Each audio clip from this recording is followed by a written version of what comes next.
बेटी बचाओ का नारा अब तो बिल्कुल ही यकीन हो चुका है, एक चेतावनी था कि भाजपा की सरकार आ रही है देश और उत्तर प्रदेश में, बेटी बचाओ।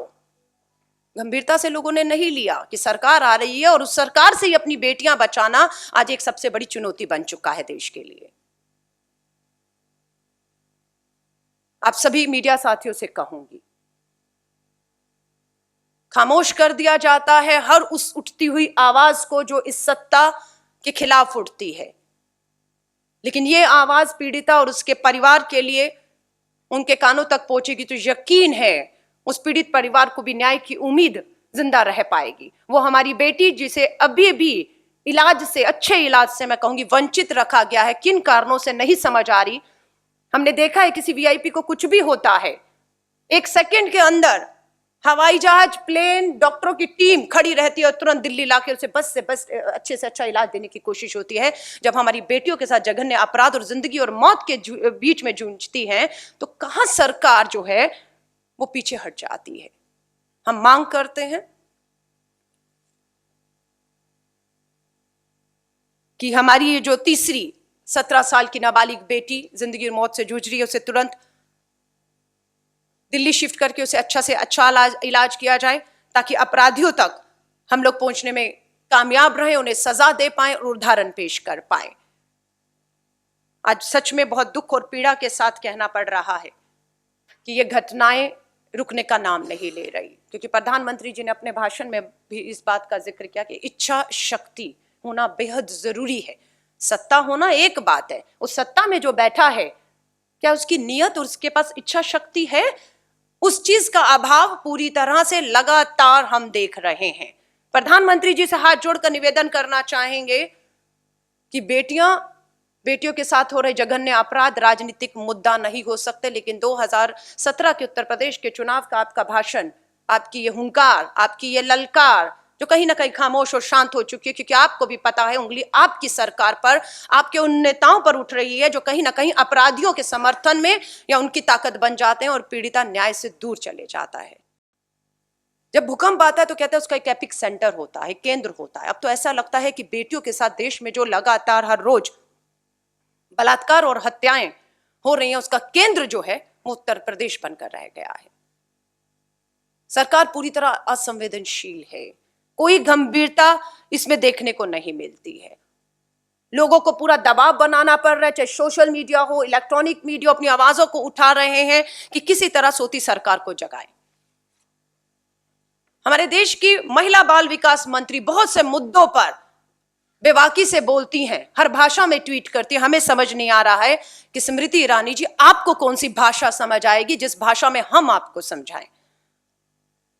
गई उनके ट्विटर हैंडल पर, देश की महिला बाल विकास मंत्री उत्तर प्रदेश से आती हैं, सांसद हैं, एक ट्वीट संवेदनशीलता का, एक ट्वीट ये विश्वास दिलाते हुए कि न्याय होगा, उनकी नजर बनी हुई है, पीड़िता को अगर इलाज की भी जरूरत होगी तो उससे भी सरकार पीछे नहीं हटेगी। जरा सी भी संवेदनशीलता नहीं है। देश का महिला बाल विकास मंत्रालय भी मुझे लगता है सिर्फ उन्हीं मुद्दों पर बोलता है जिन मुद्दों को, जो मुद्दे भाजपा की राजनीति को जो है वो सूट करते हैं। यहां तो डबल इंजन की सरकार है ना। पूछना चाहते हैं प्रधानमंत्री जी, केंद्र में आपकी सरकार, यूपी में आपकी सरकार, पुलिस प्रशासन, कानून व्यवस्था सब आपकी जिम्मेदारी है, किससे सवाल किए जाएं? क्यों ये डबल इंजन की सरकार जो है वो फेल हो रही है? क्यों अपराधियों में खौफ नहीं बन पा रहा है? अब ये मान लें कि उत्तर प्रदेश में अगर बदलाव आएगा तो अब सत्ता के साथ ही बदलाव आएगा।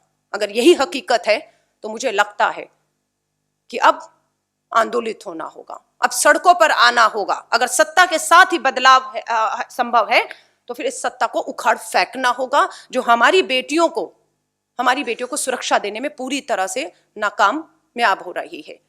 योगी आदित्यनाथ लगातार एक के बाद एक, उन्नाव हो, हाथरस हो, आज का फिर ये घटना कल की हो, योगी आदित्यनाथ जी पूरी तरह से असफल और फेल मुख्यमंत्री साबित हो रहे हैं। ये एक के बाद एक घटना साबित कर रही है। 17 फरवरी कल उन्नाव में मात्र दलित बेटियों की बात नहीं है, कोई भी बेटी उत्तर प्रदेश में सुरक्षित नहीं रही। कल की घटना मानवता को शर्मसार करती है। एक बार फिर से प्रधानमंत्री जी ने अपने भाषण में कहा, शाम होते बेटियां घर से नहीं निकल पाती थी। ये बेटियां जो उन्नाव की तीनों नाबालिग बेटियां, 13 साल उम्र, 16 साल की उम्र और 17 साल की उम्र,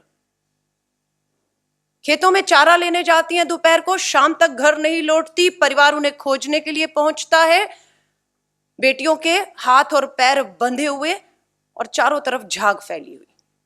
परिवार बेटियों को लेकर अस्पताल पहुंचता है। 2 बेटियां वहां पर पहुंचते ही दम तोड़ देती हैं। एक बेटी 17 साल की जो जिंदगी और मौत के बीच में संघर्ष कर रही है। उम्मीद की जा रही थी सरकार संवेदनशीलता दिखाएगी, गंभीरता दिखाएगी और मांग उठ रही है। कांग्रेस नेता प्रियंका गांधी जी ने भी लोगों की मांग के साथ आवाज मिलाते हुए मांग की है कि 24 घंटे लगभग होने वाले हैं। क्यों तीसरी बच्ची जो जिंदगी और मौत के मुंह में जूझ रही है उसे एयरलिफ्ट करके अभी तक जो मांग है कि भारत की राजधानी दिल्ली के एम्स में तुरंत लाया जाए। उस बेटी का जिंदा रहना अपराधियों तक पहुंचने के लिए, उन्हें फांसी के तख्ते पर पहुंचाने के लिए भी बेहद जरूरी है।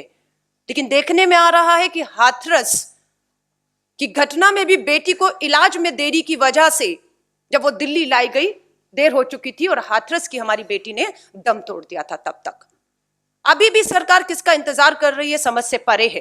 क्यों इस बेटी को एक अच्छा इलाज, समय पर इलाज ना देते हुए इसे जिंदा रहते हुए रखने की जरूरत है। और ये सरकार, बिल्कुल मैं कहूंगी, उत्तर प्रदेश की योगी सरकार एक अभिशाप बन चुकी है, एक अभिशाप बन चुकी है पूरी बेटियों के लिए।